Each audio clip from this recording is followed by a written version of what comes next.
अपनी ज़मीनें बेच के और सम टाइम माँ बीवी का जेवर गिरवी रख के और न जाने कितने जतन करके बैकवर्ड कंट्री से बहुत से लोग सऊदी जाते हैं ताकि उनका परिवार एक अच्छी जिंदगी गुजार सके। लेकिन कई बार सऊदी में उनके साथ ऐसा वाकया हो जाता है कि उनका ये सफर एक दर्दनाक कहानी बन के रह जाता है। और ऐसी ही एक दर्दनाक कहानी है फिल्म द गोट लाइफ की, जिसे आज हम एक्सप्लेन करने जा रहे हैं। नजीम और हकीम दोनों के सऊदी एयरपोर्ट में दाखिल होने के साथ ही इस फिल्म की कहानी स्टार्ट हो जाती है। दलाल ने इन दोनों को एक कंपनी में एज अ हेल्पर काम करने के लिए भेजा था। एयरपोर्ट पे दोनों अपने कफील का इंतजार करते हैं, लेकिन कोई उन्हें लेने के लिए नहीं आता। वो दोनों कुछ लोगों से पूछने की कोशिश करते हैं, लेकिन प्रॉब्लम ये थी लेकिन दोनों हिंदी के अलावा ना कोई भाषा बोल पाते थे और ना ही समझ सकते थे।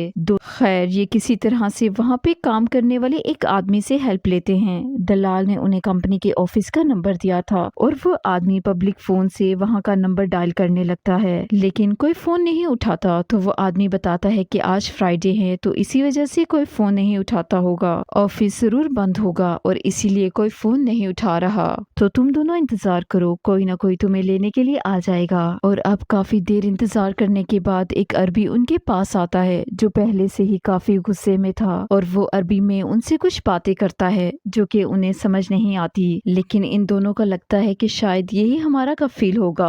और अब वो अरबी अंदर जाता है और थोड़ी ही देर बाद वापस आ जाता है, और इस बार वो वापस आते ही इनके पासपोर्ट और वीजा कॉपीज ले लेता है और इन्हें अपनी खटारा गाड़ी में बैठने को कहता है। वो दोनों ही कफील से कंपनी के बारे में बहुत कुछ पूछना चाहते थे, लेकिन उसकी अरबी भाषा की वजह से वो उससे ज्यादा बात नहीं कर पाते। और अब कफील उन्हें अपने साथ टेम्पो में बिठा के कहीं ले जाने लगता है, जिस बात से ये बहुत ज्यादा शॉक्ड होते हैं क्योंकि उन्हें तो ये कहा गया था कि उन्हें लेने के लिए यहाँ पे एसी बस आएगी। है नजीब और हकीम इस बात पे ज्यादा ध्यान नहीं देते और वो सोचने लगते हैं कि उन्हें जल्द से जल्द ज्यादा पैसे कमाने हैं ताकि वो इन पैसों को अपने घर बेच सकें। और अब थोड़ी ही देर बाद ये कफील इन दोनों को लेके एक रेगिस्तानी इलाके में आ गया था, और यहाँ पे आके वो एक और आदमी से मिलता है और इसके बाद हकीम को टेम्पो से निकाल के उस आदमी के हवाले कर देता है। नजीब और हकीम को अब तक कुछ समझ नहीं आ रहा था कि उनके साथ क्या हो रहा है, लेकिन वो इस बात को अच्छे से समझ गए थे कि वो किसी गलत आदमी के साथ आ गए हैं। नजीब और हकीम दोनों चिल्लाते रह जाते हैं कि हम दोनों तो यहाँ पे एक साथ एक ही कंपनी में काम करने के लिए आए हैं, आप हमें अलग क्यों कर रहे हैं। लेकिन वो अरबी इनकी एक नहीं सुनता और नजीब को लेके आगे बढ़ने लगता है, और काफी दूर सफर करने के बाद वो नजीब को भी एक भाड़े में पहुंचा देता है। और यहाँ पे एक और अरबी भी मौजूद था, और नजीब एक बार फिर उससे कहता है कि हमें तो ये कहा गया था कि हमें एक कंपनी में काम करना है, तो आप हमें यहाँ पे क्यों लेके आए हो। लेकिन पहले वाला अरबी उसे अनसुना कर देता है और यहाँ से चला जाता है। असल में हुआ ये था कि जिस कंपनी में काम करने के लिए ये लोग यहाँ पे आए थे वो फर्जी थी, और कफील ने इन लोगों को शेहों के आगे बेच दिया था। और अब नजीब बहुत ज्यादा परेशान होता है क्योंकि आसपास के लोग उसकी बात को समझ नहीं रहे थे, और जिस आदमी के साथ वो अपने मुल्क से यहाँ पे आया था उसे भी अलग कर दिया गया था।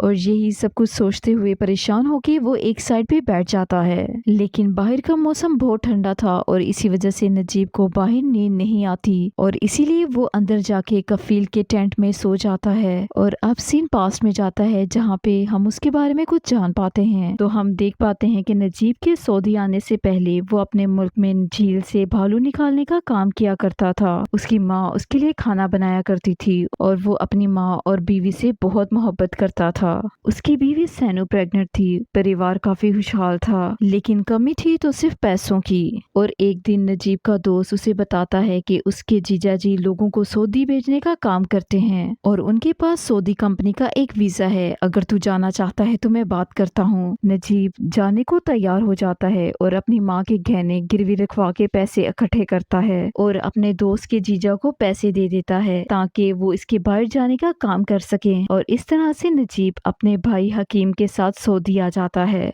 اور اب پریزنٹ ٹائم کے اندر نجیب عربی کے ٹینٹ میں سو رہا تھا۔ یہ دیکھ کے عربی کو بہت زیادہ غصہ آتا ہے اور وہ اسے ٹانگوں سے مار کے جگاتا ہے اور اسے اس کا بیگ دے کے یہاں سے باہر جا کے سونے کو کہتا ہے۔ اب رات کے اندھیرے میں نجیب کو کچھ زیادہ سمجھ نہیں آ رہا تھا، تبھی وہ ایک بوڑھے آدمی کو دیکھتا ہے جو کہ پچھلے کئی سالوں سے اس باڑے میں کام کر رہا تھا، اور نجیب اس کے پاس جا کے اس سے بات کرنے کی کوشش کرتا ہے اور پتہ لگتا ہے کہ یہ آدمی طبیل تھا اور نجیب کو اس کی بھاشا بھی سمجھ نہیں آ رہی تھی۔ نجیب کو بہت زیادہ پیاس لگی تھی اور وہ بوڑھے آدمی سے پانی کا پوچھتا ہے تو وہ آدمی ٹینکی کی طرف اشارہ کرتا ہے اور نجیب ٹینکی کے پاس جاتا ہے اور پانی پی کے اپنی پیاس بجھاتا ہے، اور اب نجیب اس بنگال گاڑی میں آ کے سو جاتا ہے۔ اور اب جب اگلی صبح نجیب کی آنکھ کھلتی ہے تو بوڑھے نجیب آدمی کو بکریوں کا دودھ نکالتے ہوئے دیکھتا ہے، اور وہ بوڑھا آدمی دودھ سے بھرا ہوا برتن نجیب کو دے کے عربی کو دینے کو کہتا ہے، اور نجیب عربی کے پاس جاتا ہے اور اس کے پیروں میں گر جاتا ہے اور اسے کہتا ہے کہ وہ دھوکے سے یہاں پہ پھنس گیا ہے، لیکن وہ عربی اس کی بات نہیں سنتا بلکہ عربی بھاشا میں اسے اس بوڑھے آدمی کے پاس جا کے کام سیکھنے کو کہتا ہے۔ اور اب کچھ دن بعد پہلا کفیل پھر سے یہاں پہ آتا ہے۔ نجیب اس کے پاس بھاگتا ہوا جاتا ہے اور نجیب اسے بتاتا ہے کہ میں قرض لے کے یہاں پہ آیا ہوں، مجھ سے کہا گیا تھا کہ اے سی روم ہوگا، اچھا کھانا ہوگا، اچھی سیلری ملے گی، مجھ سے دھوکا کیا گیا ہے، پلیز مجھے واپس بھیج دو۔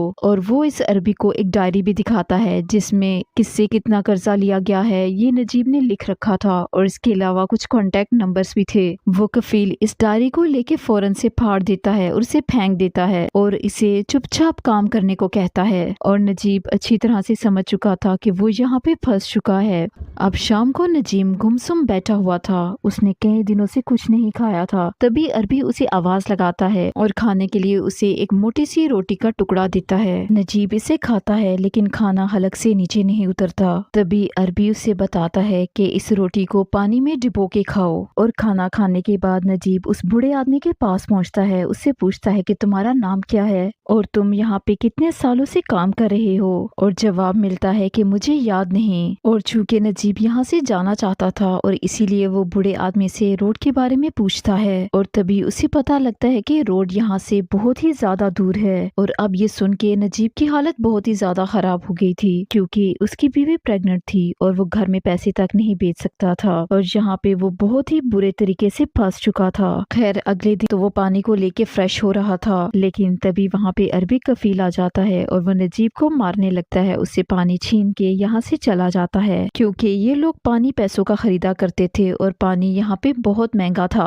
تب جا کے وہ بوڑھا آدمی نجیب کو ریت استعمال کرنے کا کہتا ہے، اور یہ بات سن کے نجیب کو اور بھی بیکار لگ رہا تھا۔ اور تبھی یہاں پہ پانی بھرنے والا ٹینکر آ جاتا ہے جس کے ڈرائیور کو ہندی آتی تھی، اور نجیب اسے ہیلپ مانگنے کی کوشش کرتا ہے لیکن وہ اس کی کوئی ہیلپ نہیں کرتا کیونکہ یہ ان کے لیے معمول کی بات تھی۔ اور اتنے میں ہی وہ عربی کفیل وہاں پہ آ کے نجیب کو مارنے لگتا ہے۔ وہ عربی کفیل ان دونوں کو بات کرتے ہوئے دیکھتا ہے تو وہ فوراً سے اپنی گن لے کے وہاں پہ آ جاتا ہے اور وہ نجیب کو مار کے بے ہوش کر دیتا ہے۔ اب اگلی صبح جب نجیب کی آنکھ کھلتی ہے تو عربی اسے بکریوں کا دودھ نکالنے کو کہتا ہے، اور اب ہم اگلی صبح دیکھتے ہیں کہ نجیب کو مار کے جگایا جاتا ہے اور اسے بکری کا دودھ نکالنے کو کہا جاتا ہے۔ تب نجیب کو سمجھ آتا ہے کہ آج بڑا آدمی نظر نہیں آ رہا تھا، اور ساتھ ہی ساتھ نجیب کو دودھ نکالنا نہیں آتا تھا تو بکری اسے لات مار دیتی ہے، اور اسی لیے کفیل اسے خود بکری کا دودھ نکالنا سکھاتا ہے اور بعد میں اسے بھیڑوں کو چارہ دینے کے لیے بھیج دیتا ہے۔ نجیب کو اب ہر روز بکریوں کا دودھ نکالنا پڑتا ہے اور ساتھ ہی ساتھ بھیڑوں کو چارہ ڈالنا ہوتا ہے کیونکہ اس دن کے بعد وہ بڑا آدمی دکھا ہی نہیں تھا، وہ غائب ہو گیا تھا۔ اور اب نہ جانے کتنے مہینے گزر جاتے ہیں اور نجیب کے چہرے پہ بڑی بڑی داڑھی آ چکی تھی، اور ساتھ ہی ساتھ نجیب کے حالات کافی خراب تھے، اسے یہ بھی نہیں یاد تھا کہ وہ یہاں پہ کیسے آیا، اسے یہاں پہ کتنا عرصہ گزر چکا ہے اور کب تک اسے یہاں پہ ایسے ہی رہنا پڑے گا۔ لیکن جو بھی تھا وہ اپنی زندگی سے بہت زیادہ پریشان ہو چکا تھا، وہ چلاتا ہے اور روتا ہے اور اب وہ اپنی جان لینے کا سوچتا ہے اور اسی لیے اونچی پہاڑی پہ چڑھ جاتا ہے جہاں سے کود کے وہ مرنا چاہتا تھا، اور ساتھ ہی اس کی نظر بہت سارے گدھ پہ پڑتی ہے جو کہ کسی چیز کو نوچ نوچ کے کھا رہے تھے۔ نجیب وہاں پہ بھاگ کے پہنچتا ہے تو دیکھتا ہے کہ وہاں پہ ایک لاش تھی جسے ویسے تو پہچاننا مشکل تھا، لیکن غور سے دیکھنے پہ اسے پتا لگتا ہے کہ یہ لاش اسی بڑے آدمی کی تھی جو کہ نجیب سے پہلے بکریوں کا دودھ نکالا کرتا تھا۔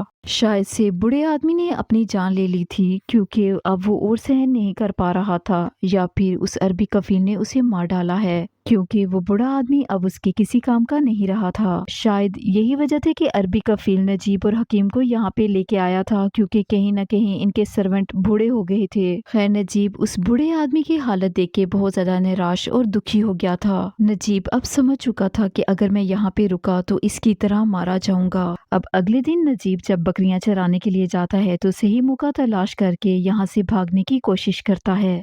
तभी अरबी अपने ऊंट पे बैठ के उसके पीछे आता है और मार मार के उसे लंगड़ा बना देता है। नजीब अब बुरी तरह से डर चुका था, वो हिम्मत हार चुका था। अब महीनों बाद जब वो बकरियां चरा रहा था तभी बारिश होने लगती है। अब नजीब अपनी बकरियों को लेके चट्टान के पीछे छुप जाता है और चट्टान के नीचे एक रास्ता था और वो इस रास्ते के जरिए से चट्टान की दूसरी तरफ जाता है और वहाँ पे एक और आदमी भी बकरियां चरा रहा था। नजीब उस आदमी के पास जाता है और वो आदमी कोई और नहीं बल्कि नजीब का भाई हकीम था। न जाने कितने महीनों और सालों के बाद वो एक दूसरे को देखते हैं और गले लग जाते हैं। अब हकीम बताता है कि कुछ दिन पहले ही मेरा कफील मुझे पुराने बाड़े से यहाँ पे लेके आया है, लेकिन तभी हकीम का कफील नीचे बकरियों के पास पहुँच जाता है और उसे देखते ही हकीम सीधा अपनी बकरियों के पास भागने लगता है, क्योंकि ये दोनों ही जानते थे कि अगर कफील ने उन्हें एक साथ देख लिया तो इन दोनों को बहुत मारा जाएगा और फिर से उन्हें दूर दूर कर दिया जाएगा। खैर, अब कुछ दिन और बीत जाते हैं और एक दिन अचानक नजीब को हकीम का एक लेटर मिलता है, जिसमें वो जान पाता है कि जिस दिन हकीम नजीब से मिला था उस दिन हकीम के कफील ने उसे बहुत ज्यादा मारा था। लेकिन अभी के समय हकीम के पास एक इंसान है जो कि उन्हें यहाँ से बाहर निकाल सकता था, क्योंकि वो कई सालों से यहाँ पे काम कर रहा था और उसे रोड पे जाने का रास्ता पता था। अब कुछ दिन बाद हकीम अपने एक अफ्रीकन साथी के साथ मिलके नजीब से मिलने के लिए आता है और वो इसे बताता है कि इसका नाम कादरी है, जो कि भागने में हमारी मदद करेगा। कादरी पहले भी यहाँ पे काम कर चुका है और उसे तमाम रास्ते मालूम हैं। और पादरी उन्हें बताता है कि कुछ दिन बाद कफील के बेटे की शादी है, उस दिन बाड़े पे कोई भी रखवाली करने के लिए नहीं होगा और उस दिन हम लोग यहाँ से भाग जाएंगे। और अब होता भी कुछ ऐसे ही है। शादी के सुबह सभी लोग फंक्शन अटेंड करने के लिए सुबह सुबह चले जाते हैं और उनके जाते ही नजीब को आजादी मिल जाती है। वो पानी की टंकी के पास जाता है, नहाता है और फिर वही कपड़े पहन लेता है जो कि वो अपने मुल्क से पहन के आया था। और अब थोड़ी देर बाद कादरी यहाँ पे आ जाता है और तीनों आजादी की उम्मीद लेके यहाँ से निकल पड़ते हैं, बिना इस बात की परवाह किए कि उनका ये सफर कितना मुश्किल होगा। वो तीनों बहुत ज्यादा खुश थे और रात भर चलते रहते हैं और चलते चलते वो काफी थक चुके थे और इसीलिए एक जगह पे वो लेट जाते हैं। और जब सुबह को उनकी आँख खुलती है तो उन्हें फिर से चलना पड़ता है और अभी तक रोड काफी दूर थी और काफी दूर चलने के बाद उन्हें अंदाजा होता है कि वो अपना रास्ता खो चुके हैं। और अब कादरी को भी सही से पता नहीं था कि उन्हें कहाँ जाना है। दूर दूर तक बड़ा सा रेगिस्तान था और चारों तरफ सिर्फ रेत ही थी और जहाँ से बाहर निकलना तकरीबन नामुमकिन लग रहा था। और अब हकीम की हालत बहुत ज्यादा खराब हो जाती है और अब उसे अपने सामने बहुत सारा पानी दिखाई देता है और अब वो दौड़ के उस पानी के पास जाता है, लेकिन पास आने पे वो समझ पाता है कि वो धूप में चमकती हुई रेत को पानी समझ रहा था। वहाँ पे पानी तो नहीं था, लेकिन पानी के ना होने की वजह से वहाँ पे एक ऊंट मरा पड़ा था। खैर, ये लोग कई दिनों तक चलते रहते हैं, लेकिन अब वो रास्ता भूल चुके थे। वो बस धूप की दिशा में चलते जा रहे थे। भूख और प्यास की वजह से उनकी हालत बहुत खराब हो गई थी और अब धूप और प्यास की शिद्दत की वजह से हकीम की मौत हो जाती है। नजीब अपनी आंखों के सामने अपने भाई को तड़पता हुआ मरता हुआ देखता है, लेकिन वो कुछ नहीं कर सकता था। और कादरी उसे समझाता है कि जब तक हमारी सांसें चल रही हैं हमें चलते रहना होगा। और अब इतने में अचानक ही वहाँ पे रेत का तूफान आ चुका था और अब वो दोनों वहाँ पे फंस जाते हैं। वो दोनों बच तो गए थे, लेकिन अब हकीम की लाश उस रेत के तूफान में कहीं दब के रह गई थी और अब ना चाहते हुए दिल पे पत्थर रख के नजीब को हकीम की बॉडी वहीं पे छोड़ के उसे आगे बढ़ना पड़ता है। अब चलते चलते नजीब की हालत और भी ज्यादा खराब हो गई थी और साथ ही साथ नजीब के पाँव पे बहुत ज्यादा छाले निकल आए थे और उसके पाँव दर्द से जल रहे थे और अब नजीब की हालत भी मरने वाली हो गई थी। और फिर कादरी अपनी परवाह ना करते हुए अपने जूते नजीब को पहनने के लिए देता है और तभी कादरी को वहाँ पे एक छिपकली नजर आती है, जिससे उन्हें अंदाजा हो जाता है कि जरूर आसपास कोई पानी है। और अब थोड़ी बहुत छानबीन करने के बाद इन दोनों को वहाँ पे पानी मिल जाता है, जिसे देख के दोनों ही तुरंत उसकी तरफ भागते हैं। और आज इतने समय बाद जी भर के वो पानी पीते हैं और अब कादरी पानी को बोतल में भर लेता है और थोड़ा सा आराम करने के बाद दोनों फिर से सफर पे निकल पड़ते हैं। और साथ ही साथ कादरी पानी को एक बोतल में भी भर लेता है और फिर कुछ देर आराम करने के बाद ये फिर से अपने सफर का आगाज करते हैं। लेकिन थोड़े दूर जाने के बाद वो ये बात समझ पाते हैं कि आसपास रोड का कोई नामो निशान नहीं था। और अब ये सब कुछ देख के कादरी की हिम्मत भी जवाब दी जाती है। अगले दिन जब नजीब की आंख खुलती है तो कादरी वहाँ से बिना कुछ कहे अकेला ही कहीं चला गया था। लेकिन जाते हुए उसने पानी की बोतल नजीब के लिए छोड़ दी थी, जिससे कि हमें लगता है कि शायद उसकी भी मौत हो गई है। और अब नजीब अकेले ही उस सहरा में फंसा हुआ था और अब उसके दिमाग ने भी लगभग काम करना छोड़ दिया था और अब वो हिम्मत करके आगे बढ़ने लगता है। और अब काफी समय चलने के बाद उसके पास पानी भी तकरीबन खत्म हो चुका था और वो पानी का आखिरी घूंट बिल्कुल इसी तरह पीता है जिस तरह से उसे आखिरी बार पानी पीने को दिया गया हो। और अब इस आखिरी घूंट को पीने के बाद जैसे तैसे करके वो खड़ा होता है और अब वो आगे बढ़ने की कोशिश करता है, लेकिन उसकी हालत इतनी खराब हो चुकी थी कि वो आगे एक कदम भी बढ़ नहीं पाता और नीचे गिर जाता है। और अब उसके हाथ से पानी की बोतल नीचे गिरती है और लड़कती हुई अचानक से आवाज करती है जैसा कि वो किसी सख्त रोड पे गिरी हो। और जिसे देख के नजीब की खुशी का ठिकाना नहीं रहता और उसके अंदर अचानक से एक शक्ति आ जाती है और वो चल के रोड पे आ जाता है जहाँ से फाइनली उसकी जान बच सकती थी। नजीब की हालत बहुत ज्यादा खराब थी, वहाँ से बहुत ज्यादा गाड़ियाँ गुजरती हैं लेकिन कोई भी नजीब के लिए नहीं रुकता। फिर अचानक ही वहाँ से एक भला अरबी अपनी गाड़ी में गुजरता है और वो नजीब के लिए रुकता है।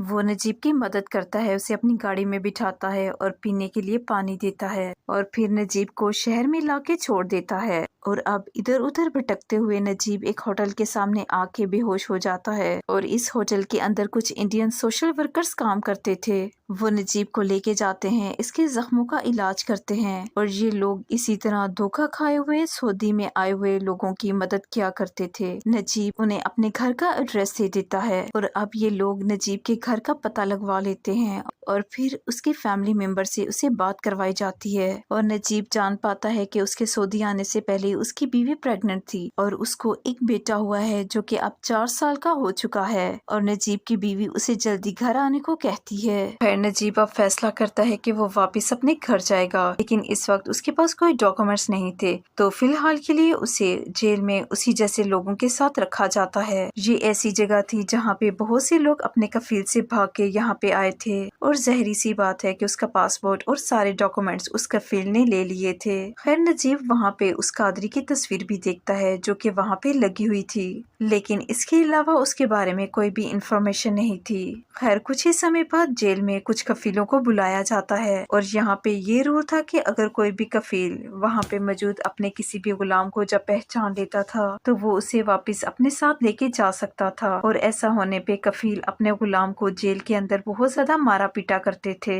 और बाद में उन्हें मार पीट के अपने साथ बेइज्जत करके ले जाया करते थे। नजीब बहुत ज्यादा डर चुका था, लेकिन तभी उसका डर एक बुरे सपने की तरह उसके सामने आ जाता है क्योंकि अचानक ही उस जेल के अंदर वही कफील आ गया था जो कि नजीब को पहचान भी लेता है और उसे आके बहुत ज्यादा मारता है। लेकिन तभी उसे होश आता है और वो नोटिस करता है कि यहाँ पे वो कफील तो आया था लेकिन वो चुपचाप आगे बढ़ गया था।